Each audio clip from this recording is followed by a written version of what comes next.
Nosso tema de mensagens nesse mês de maio é Ensina-nos a orar. E começo essa série de reflexões nessa expressão, Ensina-nos a orar, lendo o Evangelho de Lucas, capítulo 11, versículo 1, texto no qual nós encontramos essa petição de um discípulo dirigida a Jesus. Sabemos que, pelo texto que acabamos de ler, Jesus tinha o hábito de orar regularmente. Retirava-se para lugares ermos para orar.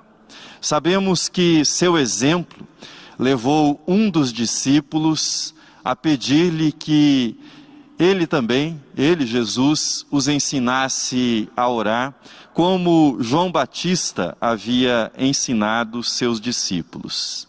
E antes de avançar, o que faremos nos domingos seguintes para a oração do Pai Nosso, que segue esse pedido feito pelo discípulo para Jesus, eu gostaria de me deter nesse detalhe que aparece no primeiro versículo que nós lemos, como também João ensinou aos seus discípulos. Ensina-nos a orar, como também João ensinou aos seus discípulos. Dentre os muitos aspectos admiráveis do ministério de João Batista, está esse ressaltado por esse discípulo. João era um homem de oração. João Batista havia se notabilizado não só pela sua pregação do arrependimento, não apenas pelo batismo que realizava no Rio Jordão, mas no círculo dos discípulos ele era conhecido como aquele mestre do deserto que havia ensinado os seus discípulos a orarem, a falar com o Pai. O fato era conhecido daqueles que seguiam a Jesus. Dentre os discípulos de Jesus, 2 haviam sido discípulos de João Batista. Os irmãos André e Pedro haviam sido seguidores de João Batista.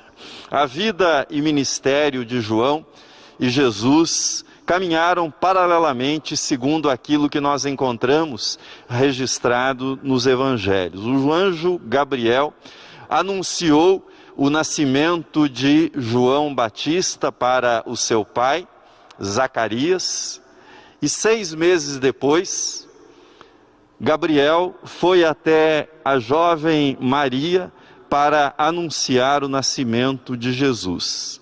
Sabemos ainda que Maria, quando Isabel, mãe de João Batista, estava grávida, foi visitá-la. E dessa visita que Maria fez para Isabel, surgiu o belo cântico, o Cântico de Maria, cântico no qual ela nos fala a respeito de Jesus, o Salvador. João começou o seu ministério antes de Jesus, e isso era necessário, pois ele era aquele que prepararia o caminho para o Senhor, para o ministério realizado por Jesus, e ele terminou também o seu ministério antes de Jesus, sendo executado por Herodes, conforme encontramos também nos evangelhos. João vestia-se com roupa feita de pele de camelo, e ele trazia um cinto de couro, e alimentava-se de mel silvestre e gafanhotos. Na nossa visão, era um personagem exótico, o típico profeta que nós encontramos no Antigo Testamento. Seu ministério ganhou fama, ele tornou-se conhecido e as pessoas iam de Jerusalém e de outras regiões até ele para que ele as batizasse. Sacerdotes e levitas que atuavam no templo ficaram incomodados com o ministério de João Batista e enviaram alguns emissários até ele, perguntando-lhe se ele era o Messias. João respondeu-lhes de modo muito sucinto: eu não sou o Messias. E citando o profeta Isaías, ele disse: eu sou a voz que clama no deserto. Eu sou a voz do que clama no deserto. Endireitai o caminho do Senhor. O que é que nós podemos aprender? O que é que nós podemos aprender sobre oração com João Batista? O que é que nós podemos aprender sobre a oração com este que inspirou um dos discípulos de Jesus para que procurasse Jesus e pedisse para o mestre que lhes ensinasse a orar, assim como João havia feito com os seus discípulos? Quero dizer duas coisas para você a esse respeito. A primeira delas é a seguinte: com João Batista nós aprendemos para a nossa vida de oração e como encorajamento para a nossa vida de oração. Com João Batista nós aprendemos que Deus ouve as orações. Deus ouve as orações que lhe são dirigidas. E Deus responde essas orações que são ouvidas por Ele. Zacarias, o pai de João Batista, era sacerdote. Ele havia se casado, mas diz o Evangelho de Lucas que ele não tinha filhos. A razão, sua esposa Isabel era estéril. Certo dia, Zacarias, que era sacerdote, cumprindo o seu período no templo, coube-lhe o privilégio de entrar no santuário para queimar o incenso ao Senhor. E quando estava lá no santuário, apareceu-lhe o anjo Gabriel. E o anjo Gabriel lhe disse: Zacarias, não temas, porque a tua oração foi ouvida. Zacarias, não temas, porque a tua oração foi ouvida. E prosseguiu Gabriel: e Isabel, tua mulher, te dará à luz um filho, a quem darás o nome de João.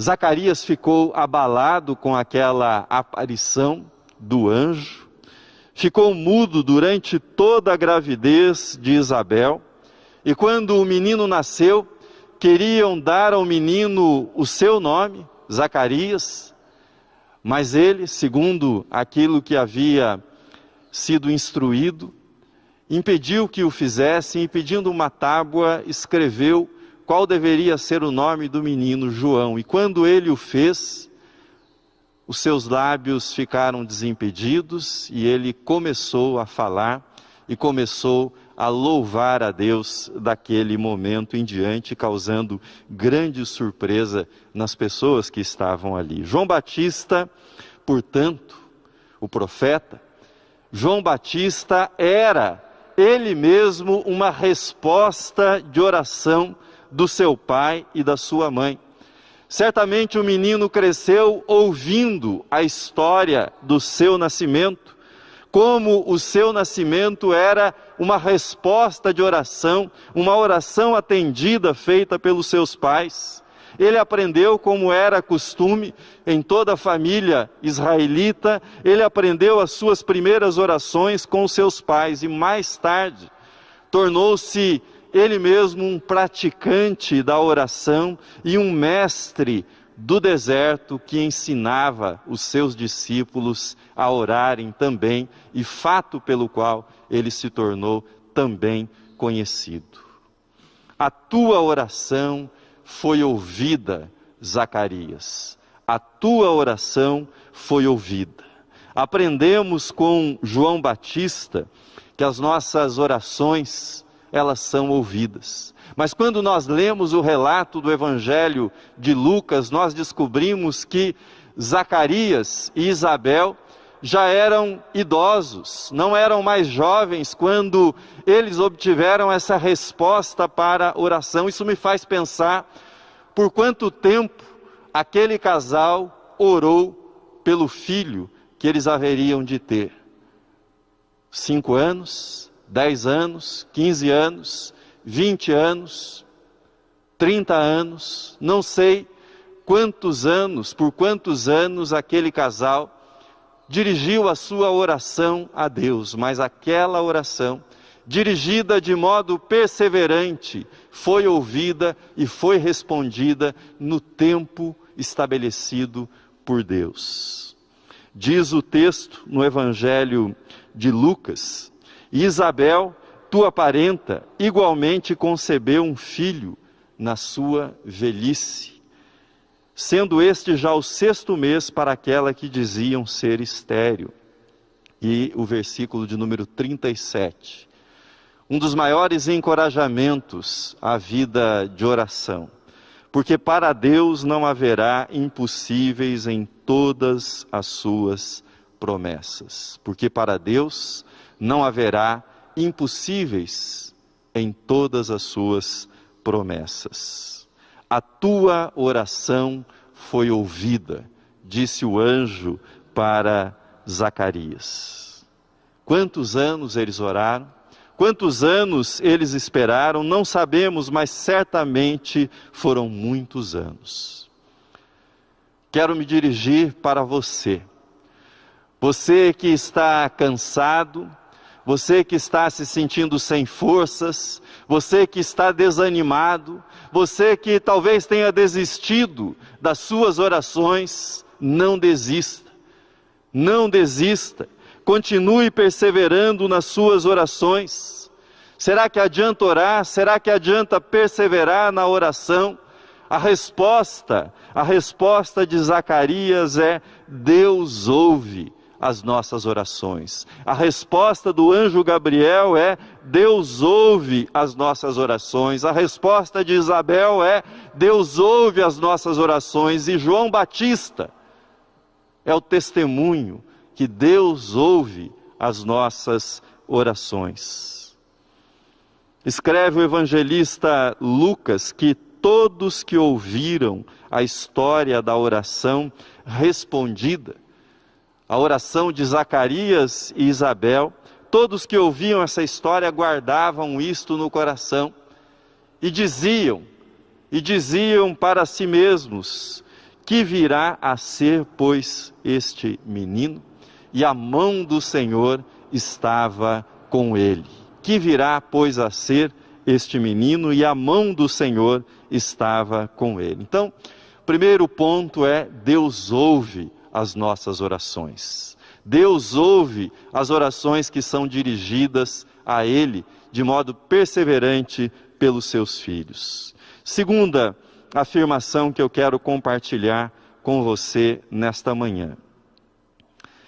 João Batista nos ensina que Deus ouve as nossas orações, mas ele nos ensina também que a oração nos sustenta no deserto. A oração nos sustenta para a vida no deserto, para a travessia do deserto. É isso que João Batista nos ensina. O filho da oração, João, tornou-se o mestre da oração e ensinou seus discípulos a orarem também. João, aquele que era a resposta da oração, tornou-se ele mesmo um praticante da oração. João cresceu no deserto, João viveu no deserto, mas no deserto, João teve sempre o seu jardim de oração para fazer alusão àquele belo hino que nós cantamos. A oração foi o elemento central no ministério de João Batista. Sua pregação do arrependimento e os batismos que ele realizava eram sustentados pela sua vida de oração. Há muitas coisas importantes que um cristão precisa aprender, mas não tenho dúvidas que a oração está entre aquelas coisas que são essenciais na vida de um cristão. Resumiria isso dizendo que a oração é uma espécie de kit de sobrevivência para o cristão. Está no kit de sobrevivência do cristão no deserto. A oração é a água para a alma sedenta no deserto. A oração é o pão, é o alimento para aquele que está faminto no deserto. A oração é a bússola do discernimento, que direção seguir, para onde ir neste deserto em que nós vivemos. A oração é fundamental na vida do cristão, é fundamental na sua travessia nos períodos desérticos.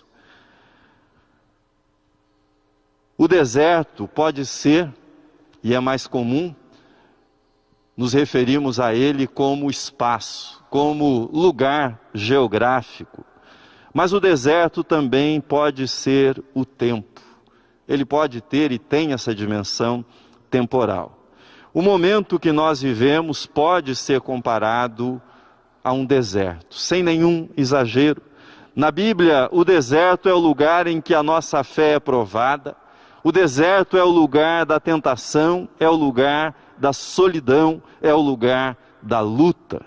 Mas o deserto pode ser o lugar da comunhão, pode ser o lugar do crescimento espiritual, pode ser o lugar do aprendizado, pode ser o lugar de descobertas e é, com toda certeza, o lugar da prática da oração, do exercício da oração. Será que a pandemia pode ser chamada de deserto? Não tenho dúvidas. Desertos são lugares inóspitos. Desertos são lugares que ameaçam a vida. São lugares marcados pela aridez, pela ausência de vida. Desertos vencem as pessoas pelo cansaço. Desertos vencem as pessoas pela exaustão. Mas é comum também nos desertos e nas travessias que aqueles que estão exaustos, que aqueles que estão cansados tenham alucinações, miragens, sejam tomados por surtos, que muitas vezes colocam a vida daqueles que estão no deserto em risco. Isso é muito comum. Desertos minam as forças. Desertos corroem não só fisicamente as pessoas, mas mentalmente. Por isso, a permanência no deserto exige tanto dos seres humanos para que eles possam sobreviver. E o pior de tudo, desertos ceifam vidas. E a pandemia já ceifou mais de 400 mil vidas no nosso país. E quantas mais haverá de ceifar ainda? Próximo domingo será o Dia das Mães, data muito especial no nosso calendário. Mas será um domingo mais triste, será um domingo mais sofrido que o do ano anterior, que o Dia das Mães do ano anterior. Exatamente há um ano, eu preguei um sermão sobre as lágrimas, intitulado Comece com as Lágrimas. E revisitando aquele sermão, feito há exatamente um ano, eu mencionava naquela ocasião que eram 6.000 as vítimas da Covid no nosso país, há um ano atrás. Hoje por dia, morrem quase a metade desses 6.000 que eu mencionava naquela ocasião. Quantas mães se foram? Quantas mães se foram nesse ano que passou? Quantos filhos e filhas a presença será sentida, sofrida pelas mães no próximo domingo? Se isso não é um deserto, eu não sei o que é deserto. Nós estamos atravessando o deserto chamado pandemia. Um deserto que ceifa vidas. Nós vivemos o deserto do luto. Um luto que é coletivo, um luto que é nacional. E é a oração, Mais do que tudo, é a oração que nos sustenta nesse deserto da pandemia que atravessamos há mais de um ano. Sou pastor há quase 3 décadas. Conheço cada cemitério da cidade de São Paulo. Mas nunca tinha me acontecido nesses quase 30 anos, nunca tinha me acontecido de ir a um cemitério e não encontrar lugar para estacionar o carro. Ter que sair do estacionamento, porque não havia lugar e era um estacionamento grande, e deixar o carro fora, distante, voltar a pé para dentro do cemitério. Mas me aconteceu no mês passado. E tem gente que acha que é vida que segue. É vida que segue, afinal, são somente CPFs cancelados. Sou pastor há quase 3 décadas, mas nunca havia feito tantos funerais como nessa pandemia. Funerais feitos pela internet, quando a situação permite, feito de modo presencial. Mas mesmo naqueles casos em que a pessoa não morreu de Covid, o funeral foi afetado pela pandemia, pelo número de pessoas reduzidas, pelo tempo, pelas limitações, pela interrupção dos nossos costumes, por exemplo, o abraço, o beijo, que são tão importantes na hora do conforto, na hora da consolação. Nós estamos num deserto, meus irmãos e minhas irmãs, num deserto chamado pandemia. A nossa geração carregará os traumas dessa travessia por esse deserto. Carregará os traumas, assim como gerações que passaram por traumas coletivos, como guerras, carregaram ou carregam. Ensina-nos a orar. Nosso tema desse mês é uma necessidade. É uma necessidade. Nós precisamos reaprender a orar no deserto da pandemia. Precisamos reaprender a orar por consolação. Milhares de pessoas estão enlutadas, estão entristecidas. Nós precisamos reaprender a orar por paz, pois milhões de pessoas estão acometidas por crises de ansiedade. Nós precisamos reaprender a orar pelo pão nosso de cada dia. Milhões de pessoas estão desempregadas. A fome voltou ao nosso país de modo avassalador nesta pandemia. Nós precisamos aprender a orar pelo perdão, pois famílias de sangue e famílias em Cristo estão divididas pelas agressões que têm dominado o nosso país. Precisamos reaprender a orar para que Deus nos livre do mal. Pois o maligno, a malignidade, tem assumido muitas faces nos nossos dias.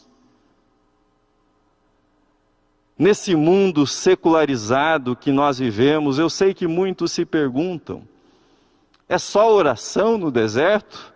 É só isso que nós temos que reaprender?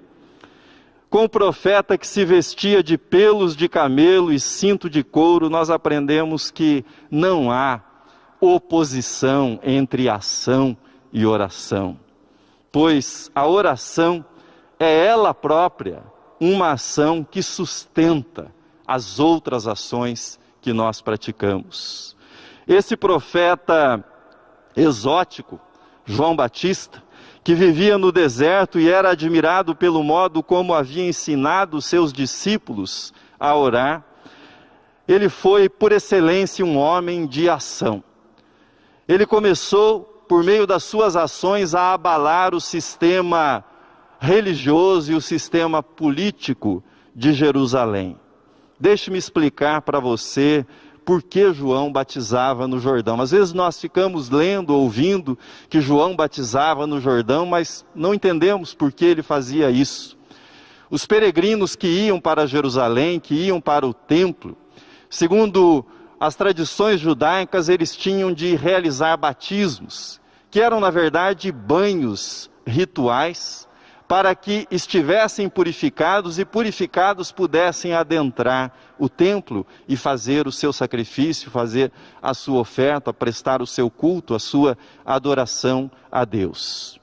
Diante dessa necessidade, no templo, nos arredores do templo, havia tanques instalados com essa finalidade de realizar esses banhos rituais que eram, pelos judeus da época, chamados de batismos.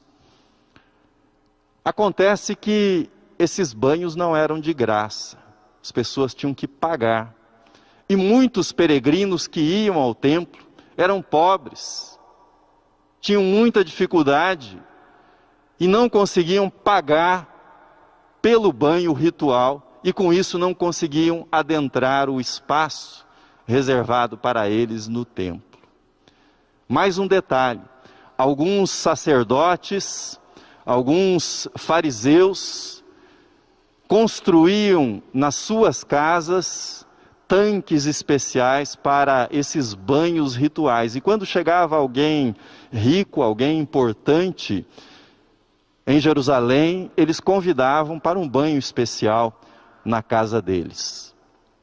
João Batista começou a batizar no Rio Jordão.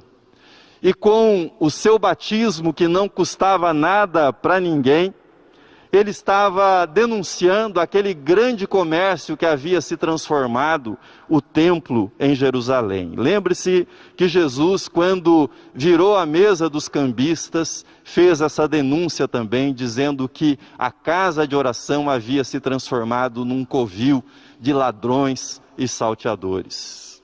João batizava no Rio Jordão aqueles que se arrependessem dos seus pecados. E com isso, João estava anunciando que a verdadeira purificação era a purificação do coração, mediante o arrependimento, mediante a palavra de Deus. Foi por isso que os sacerdotes foram até ele, perguntar se ele era o Messias. Eles estavam incomodados, afinal de contas, João estava atrapalhando os negócios. Com ele, com João e com a sua vida, nós aprendemos que a oração sustentava a prática e a pregação profética de João. Com ele, o cristão aprende que uma vida de oração é inseparável de uma ética transformadora.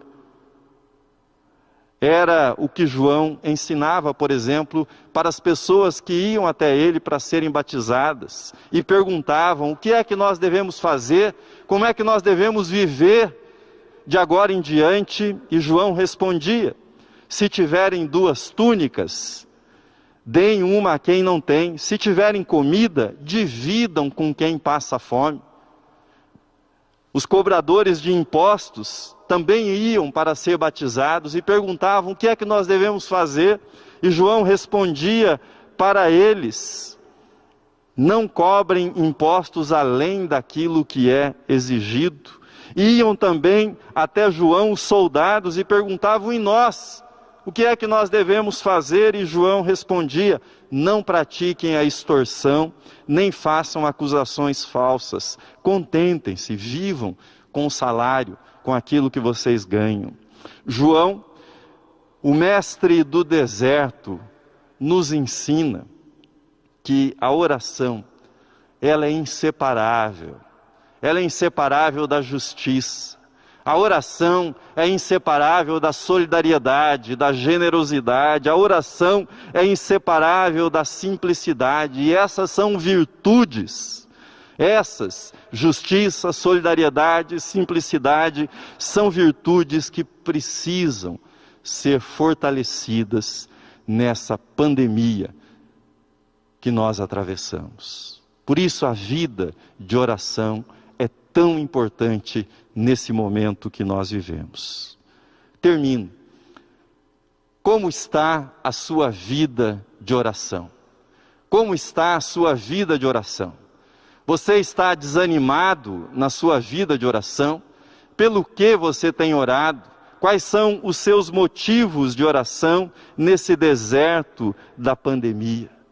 Como você tem orado por aqueles que estão enlutados? Como você tem orado por aqueles que estão doentes? Oração é intimidade com Deus.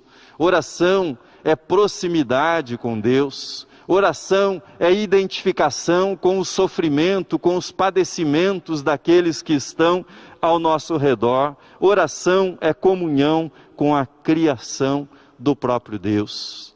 A oração, ela é a ação sustentadora para o cristão de outras ações transformadoras. Ensina-nos a orar como João ensinou aos seus discípulos. Ensina-nos a orar. Esse continua sendo o nosso pedido para Jesus. Senhor, Senhor, ensina-nos a orar nesse deserto chamado pandemia. Amém.